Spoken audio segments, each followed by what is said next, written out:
Saludamos a todos nuestros hermanos que son parte de nuestra congregación, Iglesia Bíblica Gracia Sublime. Quiero, por supuesto también saludar a todos los hermanos que van a ver este video y que van a compartir con nosotros también lo que es la palabra del Señor. Así que quiero en esta hora saludarles desde parte de mi familia, de mis hijas, de mi esposa hacia ustedes, para que también sepan que siempre estamos pendientes de nuestros hermanos y de todos aquellos que están también recibiendo la palabra del Señor. Así que en esta hora voy a compartir la palabra del Señor, que sé qué es lo que usted quiere oír. Así que le voy a invitar para que usted abra su Biblia en el libro de Isaías, capítulo 6, versículo 1 al 8. Y ahí vamos a estar compartiendo hoy día este mensaje bajo el título Pasión por el Dios Santo. Así que voy a leer desde el versículo 1 al 8 del capítulo 6. Dice: Y en el año que murió el rey Usía, vi yo al Señor sentado sobre un trono alto y sublime, y sus faldas llenaban el templo. Por encima de él habían serafines, cada uno tenía 6 alas, con 2 cubrían sus rostros, con 2 cubrían sus pies, y con 2 volaban. Y el uno al otro daba voces diciendo: Santo, Santo, Santo Jehová de los ejércitos, toda la tierra está llena de su gloria. Y los quiciales de las puertas se estremecieron por la voz del que clamaba, y la casa se llenó de humo. Entonces dije: ay de mí, que soy muerto, porque siendo hombre inmundo de labios y habitando en medio de un pueblo que tiene labios inmundos, han visto mis ojos al Rey Jehová de los ejércitos. Y volóse a mí uno de los serafines, teniendo en su mano un carbón encendido, y tomado del altar con una tenaza, y tocando con él sobre mi boca, dijo: he aquí que esto toco tus labios, y es quitada tu culpa, y limpio tus pecados. Después oí la voz del Señor que decía: ¿quién enviaré? ¿Y quién irá por nosotros? Entonces respondí yo: heme aquí, envíame a mí. Quiero que oremos por un par de segundos. Padre, queremos agradecerte en esta hora, Señor, porque usted nos va a permitir compartir este tema, y una vez más, Señor, Dios mío, poder darnos cuenta, Señor, de cuán necesitados estamos, Señor, de tu palabra. Y Señor, y por medio de ella, Señor, ver una vez más, Señor, tu grande amor que has tenido para con nosotros al salvarnos y perdonarnos, Señor. Dios mío, bendice a cada hermano que verá este video, verá este mensaje, Señor, y que tu palabra pueda, Señor amado, bendecir nuestras vidas. En el nombre de Jesús, oro para que nos asista con tu Espíritu Santo en esta hora para poder compartirla, en el nombre de Jesús. Amén. Bien, como le dije, vamos a compartir entonces bajo el tema o bajo el título Pasión por el Dios Santo. Y quiero comenzar diciendo lo que alguien dijo, que lo que nos viene a la mente cuando pensamos en Dios, eso es lo que a nosotros nos define. Lo voy a repetir para que lo que nos viene a la mente cuando pensamos en Dios, eso es lo que nos define. No es lo que pensamos acerca de nosotros, sino lo que pensamos acerca de Dios. Porque ese pensamiento acerca de Dios lo determina todo. O sea, no es el pensamiento, vuelvo a decir, que tenemos acerca de nosotros, sino el pensamiento que tenemos acerca de Dios nos define y determina todo. Ahora, lo más revelador de una iglesia será lo que esa iglesia piense de Dios, ¿ya? Y lo que deje de decir. O sea, en otras palabras, cuando nosotros empequeñecemos a Dios, cuando lo trivializamos, las cosas que nos importan en la vida también son trivializadas. Y nos convertimos en esas personas superficiales, en personas mediocres. Ahora, yo creo que ese es el problema de gran parte de la iglesia hoy. Saber quién es verdaderamente Dios, conocer quién es verdaderamente Dios. Yo creo que ese es el problema. Ahora, es por ello que cuando nosotros no conocemos al Dios de las Escrituras, es por eso que no somos apasionados. Porque si lo fuéramos, todas las demás cosas pasarían a un segundo lugar o a un segundo plano. Es por eso que tenemos una distorsión en cuanto a nuestras listas de prioridades. Y eso pasa a menudo en la vida de los creyentes. Y es porque verdaderamente no conocemos al Dios de la Escritura.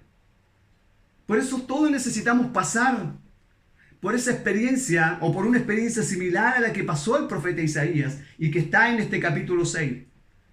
Necesitamos experimentar ese trauma de ver a Dios. Necesitamos vivir una experiencia traumática.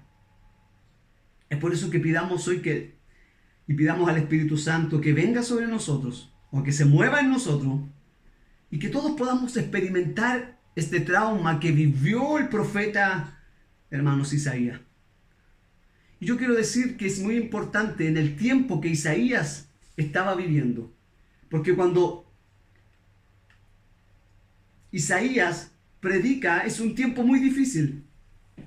Nosotros a veces pensamos que si estuviéramos en otro tiempo sería mucho más fácil, pero cuando nosotros vemos la vida o el tiempo en que Isaías vivió o predicó, también fue un tiempo dificilísimo para él. Y en todos los tiempos, digo y lo repito, muchos quizás piensan si estuviéramos en otros tiempos, no estuviera el internet, no estuvieran tantas cosas que hoy hay, quizás sería más fácil. Pero yo quiero decir que en los tiempos que Isaías predica o habla había decadencia moral y espiritual, había mucha, podríamos decir, decadencia política, religiosa, en todo lo que era el reino de Judá. En otras palabras, los gobernantes de ese tiempo eran gobernantes corruptos. Y no solo eso, el pueblo era un pueblo idólatra. Los ricos eran explotadores. Y la cultura que en ese tiempo se vivía era una cultura de entretenimiento. Y eso se había expandido como un cáncer en la sociedad. Y quiero que podamos leer Isaías 5:8, donde dice: hay de los que juntan casa a casa y añaden heredad a heredad, hasta ocuparlo todo. Y la pregunta es: ¿habitaréis, dice aquí Isaías, vosotros solo en medio de la tierra? Si hay algo que había también en ese tiempo, no solo la corrupción moral, no solo la idolatría, no solamente ese entretenimiento que se expandió como un cáncer, sino que también vivía en un tiempo de materialismo. Isaías 5:11 también nos habla y dice: hay de los que se levantan de mañana para seguir la embriaguez, que se están hasta la noche, hasta que el vino los enciende. El verso 18 del capítulo 5 al 23 dice así: y hay de los que traen la iniquidad con cuerda de vanidad y el pecado como con coyundas de carretas. Estoy leyendo Isaías 5, 18 en adelante. 19, los cuales dicen: vengan ya, apresúrense sus obras y veamos, acérquense y venga el consejo del Santo de Israel para que lo sepamos. Hay de los que a lo malo dicen bueno y a lo bueno malo, que hacen de la luz las tinieblas y de las tinieblas luz, que ponen lo amargo por dulce y lo dulce por amargo. Hay de los sabios en sus propios ojos y de los que son prudentes delante de sí mismo. Hay de los que son valientes para beber vino y hombres fuertes para mezclar bebida, los que justifican al impío mediante cohecho y al justo quitan su derecho. O sea, estos versículos muestran en el tiempo que Isaías está predicando corrupción moral, había un materialismo, corrupción política, como lo dije, y es en ese contexto, en ese tiempo en que Isaías está predicando. O sea, si nosotros lo comparamos a este tiempo, para nosotros no es nada nuevo. O sea, ahí nos damos cuenta que en el tiempo que predicó Isaías y en el tiempo que vivimos nosotros no había mucha diferencia. La Escritura nos enseña, y voy a leer unos pasajes de Segunda de Crónicas 26, 16, 19 para ya entrar a los puntos que voy a compartir. Nos muestra de que el rey Usías había sido el único que había traído una estabilidad al reino. Después de 52 años, su corazón se enorgulleció. O sea, el hombre que había traído estabilidad al reino, ¿qué sucede? Su corazón se enorgullece. Y es lo que dice Segunda de Crónicas 26, 16 al 19. Mire, dice: más ya cuando era fuerte, su corazón se enalteció. No sé si estas palabras le suenan a su oído en este tiempo. Se enalteció para su ruina, porque se rebeló contra Jehová su Dios, entrando en el templo de Jehová para quemar incienso en el altar del incienso, lo que solo podían hacer los sacerdotes, y entró tras él el sacerdote Azarías, y con él 80 sacerdotes de Jehová, varones valientes. Y se pusieron contra el rey Usías y le dijeron: no te corresponde a ti, oh Usías, el quemar incienso a Jehová, sino a los sacerdotes hijos de Aarón, que son consagrados para quemarlo. Sal del santuario, porque has prevaricado, y no te será para gloria delante de Jehová Dios. Entonces Usías, teniendo en la mano un incensario para ofrecer incienso, se llenó de ira, y en su ira contra los sacerdotes la lepra le brotó en la frente, delante de los sacerdotes en la casa de Jehová, junto al altar del incienso. Eso es lo que nos comienza diciendo Isaías 6:1, que es en el año en que Isaías tuvo la visión. Isaías 6:1. En el año que murió el rey Usías, dice él: vi yo al Señor sentado sobre un trono alto y sublime, y sus faldas llenaban el templo. Eso dice Isaías 6:1 de lo que hemos comentado. Es en ese tiempo, y de ese tiempo se mantuvo Isaías predicando, y quiero decirlo, fielmente la palabra de Dios. Fielmente. Hasta que Isaías fue asesinado. ¿Y sabes de qué forma murió? Fue asesinado por el rey Manasés. Y fue aserreado y partido en dos. Así muere Isaías. O sea, si nosotros los ponemos al tiempo en que Isaías predicó y al tiempo de hoy, creo que sí, en nuestro país, en Latinoamérica, donde estamos predicando, creo que nadie está muriendo por el Evangelio. No así en otros países, en otros lugares donde sí, ciertamente muchos mueren por el Evangelio, mueren por aceptar, por creer en Cristo, por creer, como lo dije, en el Evangelio. Ahora, la pregunta, y hablando del tema, ya poniéndonos, ahora, ¿qué se requiere para tener tal pasión por Dios y para predicar la palabra fielmente? Por casi 50 años y en medio de tanta apostasía y corrupción moral. Esa es la pregunta. ¿Qué es lo que movió a Isaías para predicar todo ese tiempo en medio de tanta apostasía y corrupción moral? ¿Qué es lo que nosotros también estamos viviendo? ¿Qué se requiere para que cada persona como nosotros, hermanos, no nos dejemos llevar por la trivialidad y prediquemos fielmente el Evangelio? En este tiempo, como dije, de tanta apostasía, de tanta decadencia espiritual, decadencia moral. Entonces, lo primero que tenemos que ver, y los puntos que voy a estar compartiendo, lo primero que tenemos que ver es que necesitamos una visión más elevada de la santidad y de la soberanía de Dios. Para tener esta pasión por el Dios Santo, yo tengo que tener una visión más elevada de la santidad y de la soberanía de Dios.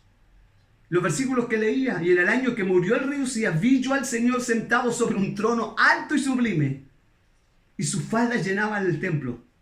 Por encima de él habían serafines, cada uno tenía 6 alas, con 2 cubría su rostro, con 2 cubría sus pies, y con 2 volaba. Y el uno al otro daban voces diciendo: Santo, Santo, Santo, Jehová de los ejércitos, toda la tierra está llena de su gloria.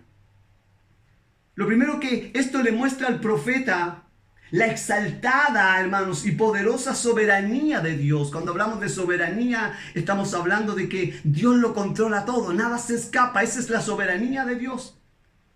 Entonces, lo primero que quiero que veamos, y en lo que decía al principio, hoy estamos frente a una iglesia o a un cristianismo que no conoce al Dios de las Escrituras. Que es lo que decía al principio, que ese es el gran problema hoy de la iglesia, que no conoce al Dios al cual adora, que no conoce al Dios al cual sirve. Ahora, para poder tener pasión por este Dios santo y para que todas las cosas pasen a un segundo lugar, lo primero que tenemos que tener o entender es que necesitamos tener una visión más elevada de la santidad y la soberanía de Dios. Y es importante conocer. Aquí hay 2 perfecciones, como los llaman algunos, atributos, perfecciones, que es lo más correcto, podríamos decir, de nuestro Señor. Está su soberanía, que es lo que vemos, y su santidad.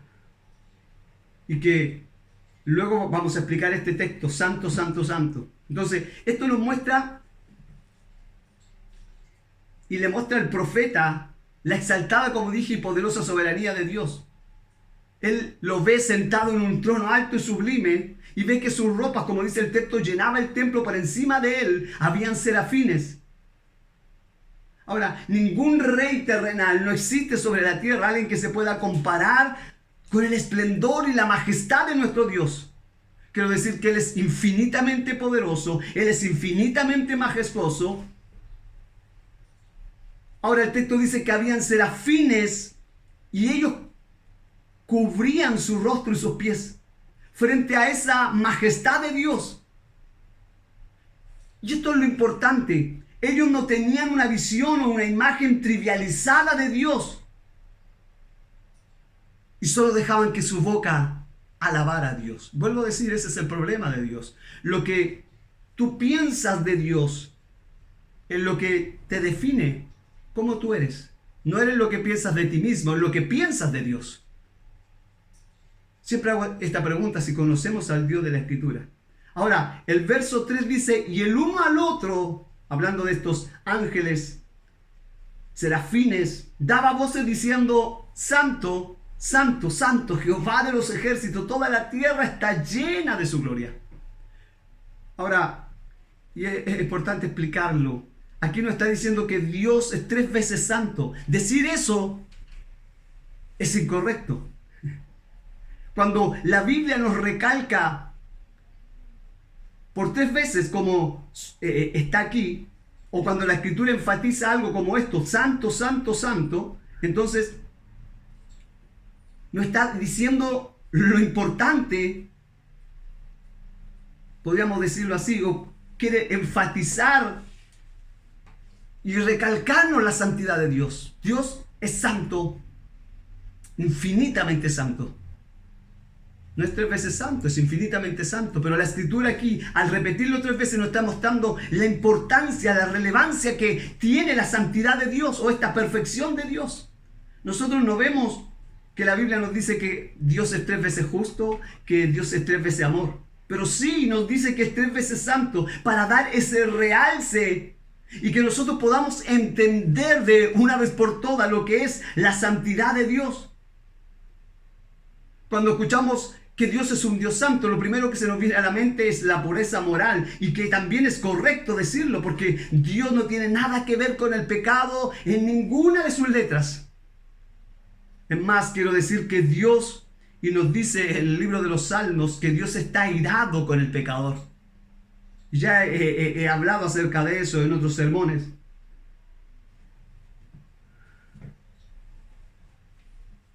Como dije aquí, los ángeles no están diciendo que Dios es puro 3 veces, están diciendo que Él está por encima de todas las cosas creadas. Todas las cosas que Él creó, Él está por encima de ellas. Por eso nuestro Dios es infinitamente elevado por sobre todo lo que existe. En todo el universo no hay nada que se pueda comparar a Él. Él es únicamente único. Cuando nosotros entendemos, y es lo que vamos a ver hoy día, cuando Isaías se enfrenta a Dios o tiene ese encuentro con Dios, con la santidad de Dios, tenemos que entender que Isaías, podríamos decir que en ese tiempo era uno de los hombres más piadosos en lo que se estaba viviendo, en esa corrupción moral, política y todo lo que se estaba realizando en medio de esa corrupción. Podríamos decir que era el hombre más santo, por decirlo así. Pero aún en esa condición, Isaías, al tener ese encuentro con Dios, lo primero que él ve es la santidad de Dios. Y me sorprende decir esto, pero no debería sorprendernos, pero cada vez que escuchamos a alguien en aquellas visiones o en aquellos que son transportados al cielo, ellos no te hablan de el Cordero, no te hablan de Dios, de su gloria, de su poder. Pero cuando yo voy a la Escritura, cuando Isaías tiene esta visión, lo primero que es ve al Cristo glorificado. O sea, la gente hace más énfasis en las cosas que están en el cielo que el que está sentado en el trono. Alguien dijo esto, que ¿qué puede ser más semejante a Dios? Y él pone esto, ¿un gusano o un serafín? Claro, alguien así rápidamente diría, lo que es más semejante a Dios es un serafín, pero es incorrecto. La respuesta correcta es que ninguno de los dos, porque ni el serafín ni el gusano son nada delante de Dios, porque Él es único. Y Dios no tiene comparación, y quiero que puedan entender hoy día la visión y lo que Isaías ve. La santidad es una de las perfecciones, o como nosotros las conocemos, que a un atributo que Dios comparte con nosotros. En cierto grado es un atributo, como algunos le llaman, comunicable, porque también Dios nos llama a nosotros. Hay perfecciones o atributos que Dios tiene que son incomunicables, que son solamente de Él. Porque Dios, una de sus perfecciones es que Él es omnisciente y nosotros no somos omniscientes. Pero hay perfecciones o atributos que Dios comparte, se llaman atributos comunicables. Y uno de los que Dios comparte con nosotros es la santidad. Porque Él es santo, como lo dice un texto por ahí, porque yo soy santo, ser también vosotros santos en toda vuestra manera de vivir. La Escritura dice en Corintios que somos templos del Espíritu Santo, el cual tenéis de Dios y que no sois vuestro. Templos nos quiere decir que hemos sido apartados para uso exclusivo. Si nosotros no estuviéramos infectados por el pecado, ¿sabes? Podríamos ver la gloria de Dios que llena la tierra. Pero estamos infectados por el secularismo. Estamos infectados por este mundo. Y no podemos ver a Dios en las cosas creadas, o lo que Dios hace a diario, en la lluvia, en las aves y en todo lo que se manifiesta. Por eso la Biblia y nos habla en los Salmos y también en el libro de Romanos que Dios se ha revelado por medio de las cosas creadas, y Romanos enfático que el hombre no tiene excusa porque lo que se conoce de Dios, Dios se lo ha revelado. Y gloria a Dios porque Él se ha revelado a nosotros, y como algunos lo llaman, una gracia especial, algunos teólogos, y que no solo se nos ha revelado por medio de lo creado, sino que a través de su palabra, y nos ha venido a nosotros y nos ha buscado y ha ido detrás de nosotros cuando nosotros íbamos en pecado, como lo dice Efesios, estabais muertos en vuestros delitos y pecados, bajo las corrientes de Satanás, bajo el dominio de Satanás. O sea, íbamos llevados por la corriente del pecado y bajo el dominio y el control de Satanás. No podíamos ver a Cristo, no podíamos ver la luz. Estábamos muertos, y un muerto no puede hacer nada. Pero Cristo nos resucitó y nos dio vida por gracia, por misericordia. Por eso dice el texto, por gracia soy salvo, el texto de Efesios 2:8. Y yo quiero que podamos entender la visión que tiene Isaías. Él ve. Es por eso que ve a aquellos ángeles decir santo, santo, santo, y enfatiza la santidad de Dios. Cuando hay una iglesia que no conoce las perfecciones de Dios o los atributos de Dios, entonces jamás podrá conocer a Dios. Me llama la atención en el libro de Jueces, cuando Manoa habla con el ángel de Jehová después de no quedarse que solo su esposa le haya aparecido, sino que él ora y pide que también ese ángel poderlo ver, que era el ángel de Jehová. Y cuando él lo ve, y después de hablar con él y oír lo que le había dicho a su esposa del nacimiento de un libertador, del nacimiento de Sansón, entonces él dice, ahora moriremos porque hemos hablado con Dios.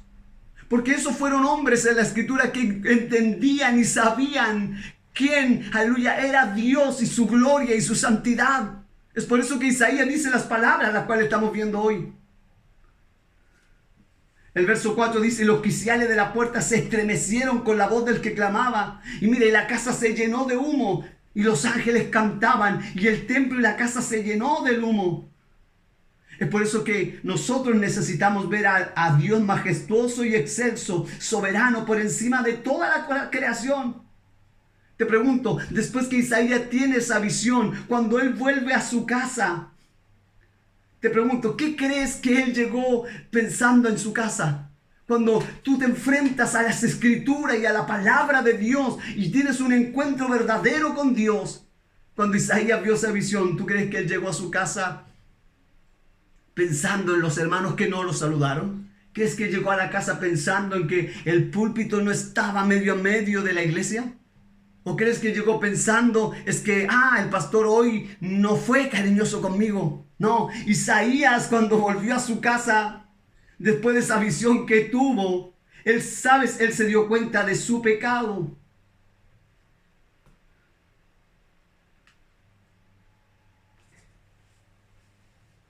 Se dio cuenta de la santidad de Dios. Por eso, lo primero que decía, necesitamos una visión más elevada de la santidad y soberanía de Dios. El punto 2, para seguir avanzando, necesitamos ver la fealdad de nuestro pecado en su justa dimensión. Y eso es importante, necesitamos ver la fealdad de nuestro pecado en su justa dimensión. Entonces dije, verso 5, ay de mí que soy muerto, porque siendo hombre inmundo de labios y habitando en medio del pueblo que tiene labios inmundos, han visto mis ojos al Rey Jehová de los ejércitos. Cuando tú lees el capítulo 5 de Isaías,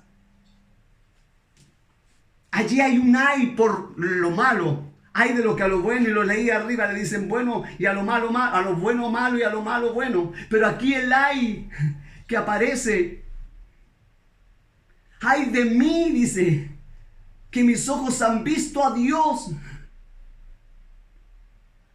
¿Sabes? Nosotros tendemos a ver lo malo en los demás y no en nosotros. Vemos el andar del mundo y lo condenamos. Pero cuando Isaías ve la gloria de Dios, y esto marca la diferencia, lo primero que le saltó a la cara fue su propio pecado. Y ese es el resultado de entrar en el contacto con el único Dios verdadero. Él se sintió deshecho no por su pequeñez, sino por su pecado, por su iniquidad, de estar ante un Dios 3 veces santo, que lo enfatiza la Escritura. En otras palabras, Dios es demasiado santo para ver el pecado. Y Él lo aborrece. Lo primero que Él ve es su pecado, no el pecado de los demás. Pero sabes, es algo increíble. Pero cada vez que la gente va a la iglesia, lo que más ve son las imperfecciones de los demás. Ve las imperfecciones del hermano, de la hermana, o el pecado del hermano, de la hermana, pero no logra ver su pecado, no logra ver su iniquidad y su maldad. Es por eso que tenemos que entender lo que significa tener un encuentro con Dios, como lo tuvo Isaías. Cuando tú te encuentras con Dios, vuelvo a decir, tú verás lo santo que Él es y lo pecador que tú eres. Proverbios 6:16 dice, 6 cosas aborrece Jehová y aún 7 abomina su alma, y los enumera: los ojos altivos, la lengua mentirosa, la mano derramadora de sangre inocente, el corazón que maquina pensamientos inicuos, los pies presurosos para correr al mal, el testigo falso que habla mentira y el que siembra discordia entre los hermanos. Quiero decir que Isaías no vio el pecado de sus hermanos, sino el del mismo. Él se vio como un leproso apartado, separado completamente de Dios. La pregunta es: ¿cómo nos vemos nosotros a nosotros mismos? ¿Nos vemos como el leproso? Somos de aquellos que menospreciamos a todas las personas, menos a nosotros mismos, como si fuéramos superiores. ¿Qué clase de hombres o creyentes somos? Necesitamos conocer al Dios de las Escrituras. El tercer punto, primero dijimos que debíamos tener, el punto número 1, una visión más elevada de lo que es la santidad y la soberanía de Dios. Necesitamos ver la fealdad de nuestro pecado en su justa dimensión. Y tercero, queremos ser apasionados por el Dios Santo, entonces necesitamos abrazar el perdón que Dios otorga de pura gracia. Necesitamos abrazar el perdón que Dios nos otorga de pura gracia y entender aquello. Mira lo que dice el verso 6: voló hacia mí uno de los serafines teniendo en su mano un carbón encendido, tomado del altar con una tenaza. Y el verso 7 que lo dice: tocando él sobre mi boca, dijo: he aquí que esto toco tus labios y es quitada tu culpa y limpio tu pecado. Isaías no pidió que Dios lo perdonara, él reconoció su pecado. Es lo primero, reconocer su pecado. Y Dios, que se deleita en perdonar, le concedió esa gracia. ¿Sabes que cuando Dios abre nuestros ojos para ver cuán santo es y cuán pecadores somos nosotros, nos hace o no lo hace para destruirnos, sino lo hace para salvarnos. Cuando puedo ver la santidad de Dios y puedo verme a mi pecador. Y cuando el Señor lo hizo por primera vez en nuestras vidas, entonces lo hizo para salvarnos. Ahora, el que el ángel haya tomado esa brasa del altar nos habla de un sacrificio. Y ese es el sacrificio que hizo nuestro Señor por nosotros. Él nos lavó con su sangre, nos vistió con las ropas de justicia de nuestro Señor Jesucristo. Y esto nos puede llevar al Génesis. Cuando Adán y Eva, después de pecar delante de Dios, ellos toman hojas de higuera para cubrirse. Pero Dios tuvo que matar animales para cubrirlos nuevamente, para darle a entender que ellos no podían cubrirse a sí mismos, no podían salvarse a sí mismos. Se necesitaba un sacrificio, ya hablando de lo que sería, aleluya, cuando Cristo viniera a la cruz del Calvario. Pero más de eso, le estaba enseñando que solo su justicia podría cubrir al hombre. Y eso es lo que hizo Cristo en la cruz del Calvario. Nos cubrió con su justicia. Ahora, ¿cómo reacciona Isaías frente a la gracia perdonadora de Dios? La pregunta es, ¿cómo debiéramos reaccionar tú y yo cuando somos perdonados por el Señor? Frente a esta extraordinaria noticia del Evangelio, que ese Dios infinitamente santo, ese Dios puro, ese Dios majestuoso, ese Dios digno haya decidido perdonarnos por medio y al precio de la vida de su propio Hijo. Entonces el punto número 4, cuando yo entiendo que ese Dios santo, y como lo recalca la Biblia, 3 veces santo, infinitamente santo, me perdona a mí, un vil pecador, como lo hizo y lo entendió Isaías. Entonces inmediatamente necesitamos asumir el privilegio del servicio. Necesitamos servir. Necesitamos asumir ese privilegio de servir. Y es lo que le ocurre a Isaías. Mira, y el verso 8 dice, y después oí la voz del Señor que decía, ¿a quién enviaré y quién irá por nosotros? Entonces respondí yo, heme aquí, envíame a mí. O sea, cuando Isaías se da cuenta del Dios santo y de su pecado, entonces él entiende que debe asumir ese privilegio de servir a Dios. Aquí Dios le permite al profeta Isaías oír una conversación privada entre las personas de la Trinidad. Y el Señor, Dios hablando, ¿a quién enviaré y quién irá por nosotros? Dios quería poner esta inquietud en el corazón de Isaías. Ahora, él tenía que hacer algo no porque Dios necesitaba que Isaías lo hiciera, sino que en su gracia Dios quería darle ese privilegio de que él lo hiciera. Y eso es lo que necesitamos nosotros, asumir ese privilegio que tenemos de servir. Isaías respondió, heme aquí, envíame a mí. Y fue con un tono de mucho respeto, no sabía a qué ni dónde. Pero él dijo, mándame donde quieras, después de tu perdón, mándame donde quieras. Después de experimentar tu gracia, lo que sea, Señor, por ti. Después de experimentar esa misericordia hacia mí, entonces, Señor, envíame donde tú quieras. Ese es el privilegio y es lo que necesitamos asumir cuando hemos entendido, cuando alguien ha entendido que ha sido perdonado por Dios, entonces el paso siguiente es el servicio.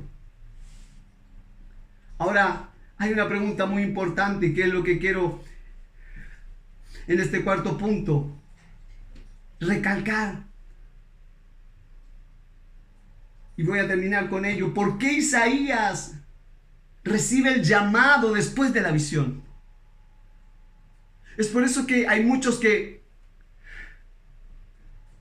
dicen tener un llamado de Dios o dicen tener un cierto ministerio y tú ves que esas personas se creen capacitadas.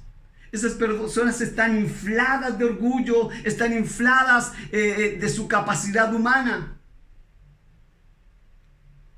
¿Por qué Dios primero le muestra a Isaías esa visión? Que conozca la majestuosidad de su santidad, que se vea a él como un pecador. ¿Para qué?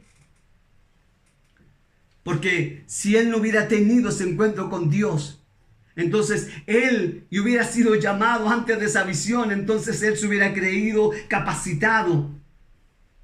Que el Señor lo llamó por sus capacidades. Recuerda lo que decía al principio. Recuerda el tiempo que se estaba viviendo de corrupción en los tiempos de Isaías.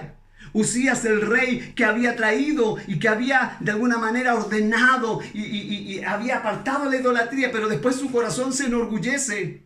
El rey Usías, y es en ese tiempo que Isaías comienza es cuando él predica. En ese tiempo, corrupción moral, corrupción política, donde a lo bueno se le decía malo, donde a lo malo se le decía bueno. Él se hubiera creído capacitado, que el Señor lo llamó por sus capacidades. Es por eso ningún hombre debiera predicar el Evangelio, ninguna mujer debiera hablar de Cristo, y lo digo enfatizándome en los hombres. Nadie debiera predicar o hablar de Cristo si primero no conoce al Dios del cual predica. Es por eso que hoy tenemos en diferentes lugares a gente solamente predicando mensajes motivacionales. Es por eso que tenemos hoy en nuestro país y en Latinoamérica a payasos que se suben arriba del púlpito para entretener a la gente, porque no han tenido un encuentro con el Dios de las Escrituras. Es por eso que tenemos a una iglesia que ha trivializado a Dios, que ha trivializado el Evangelio, que hoy vive un Evangelio light. Un evangelio a su manera, acomodando, que no tiene prioridades en su vida o que no tiene claro cuáles son las prioridades. Es por eso que tenemos a muchos cristianos que no le importa dónde debe estar Dios. Pero cuando tú entiendes quién es Dios, su santidad, su majestuosidad, conoces las perfecciones de Dios, aleluya, te darás cuenta lo malo, lo pecador que tú eres. Y cuando, aleluya, se te otorga ese perdón, esa gracia que se le otorgó a Isaías, que se le otorgó a los hombres de las Escrituras, que se me ha otorgado a mí y a todos los que, aleluya, me escuchan, entonces lo que aflora o lo que viene, el paso siguiente es el servicio. Isaías dijo al escuchar esa conversación que se le permite: he aquí, envíame a mí, yo iré. Te pregunto, hoy nadie quiere ir, hoy nadie quiere obedecer. Hoy la iglesia se ha convertido al mundo. El mundo ha entrado, como se decía antiguamente, a la iglesia. Y hoy el posmodernismo, que hoy podríamos decir que es un hipermodernismo, donde la verdad es una cuestión que cada uno crea. La verdad o mi verdad, como dice el modernismo o el posmodernismo, mi verdad es lo que a mí me hace sentirme bien, lo que me hace sentirme feliz. Y entonces hoy eso está dentro de la iglesia. Hoy tú no puedes corregir dentro de la iglesia. Y los pastores y líderes que pueden ver este mensaje saben lo que estoy diciendo. Cuando tú corriges fuertemente a un hermano, lo que sigue es que él se irá. Y la gente que le conoce a él o la gente que está de su lado y partirán con ellos. Y formarán otra iglesia. Y se levantará otro grupo, y muchos dicen: me salí de la iglesia porque no estaba de acuerdo con el pastor o no estaba de acuerdo. Pero resulta que cuando ellos forman la otra iglesia, hablan lo mismo, enseñan lo mismo y imitan lo mismo de aquello. Entonces es algo que no logramos entender. Pero alguien que verdaderamente se ha enfrentado con Dios, que ha visto y conoce a Dios de las Escrituras, entonces se dará cuenta quién es. Entonces, ¿por qué Isaías recibe el llamado después de la visión? Para que no se sintiera capacitado, para que no sintiera que Dios lo había llamado por sus capacidades.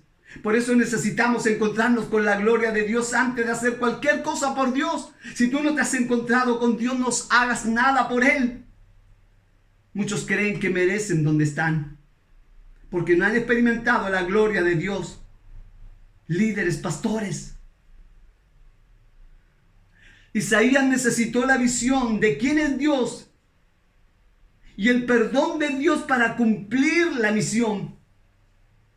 Y ese es el llamado que hacemos hoy. Si tu corazón se ha enorgullecido, si tu corazón está eso de que todo es por tu capacidad, que todo es por tu fuerza, y a veces lo pensamos, lo decimos, todo lo que he hecho y mira cómo me pagan, y entendiendo que queremos, o que está en nuestro corazón eso de que creer que son nuestras capacidades, y eso es lo que debemos arrancar de nuestro corazón.